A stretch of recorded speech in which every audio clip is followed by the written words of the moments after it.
Elderberry syrup did not build these guns, but it is a great source of B vitamins.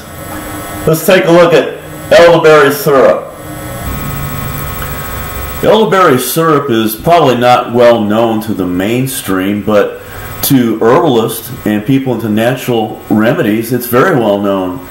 In 1995, it was used to fight a flu epidemic in Panama. Now, elderberries themselves contain fibronic acid, carotenoids, flavonoids, rutin, vitamin A, vitamin C, and B vitamins.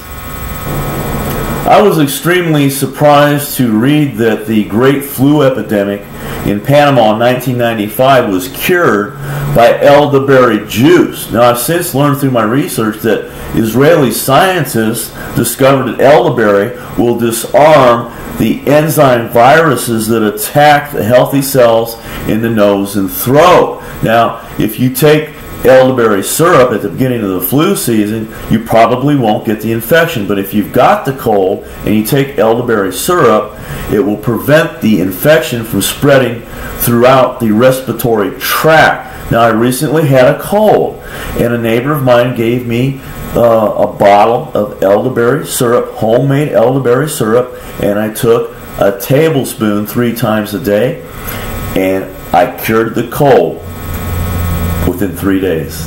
And that's what these companies are claiming, and it worked for me. And I just want to pass it on to my viewers, and we'll take a look now at what the ingredients are in homemade elderberry syrup.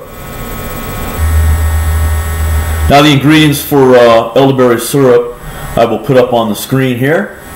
And as you can see, we have 2/3 cup of dried black elderberries, which is about 3 ounces.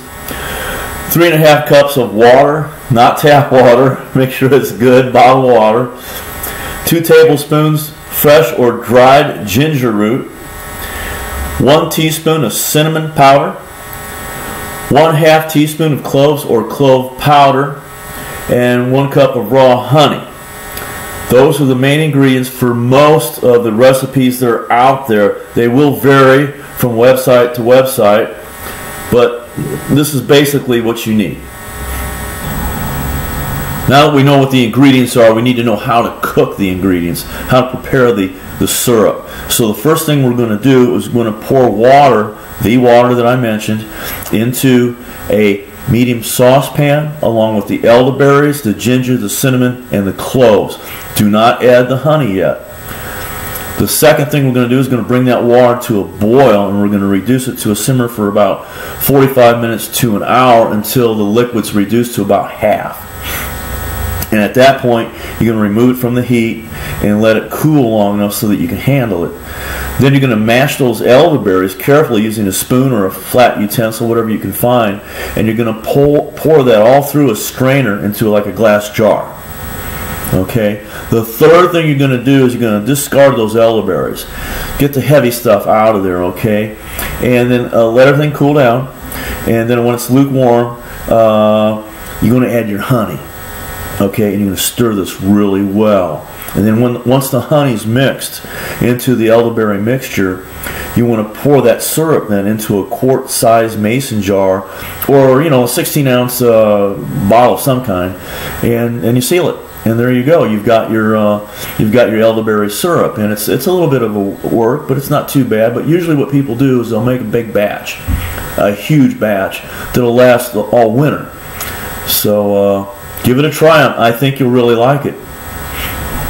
Now you have to remember that elderberry syrup lasts about 2 weeks in a refrigerator. So if you make up a big batch, you want to freeze most of it. You'll have a bottle in the refrigerator, and when that bottle gets low, you'll pull another one out of the freezer, let it thaw overnight, and then it'll be ready as soon as the first bottle runs out, and so forth.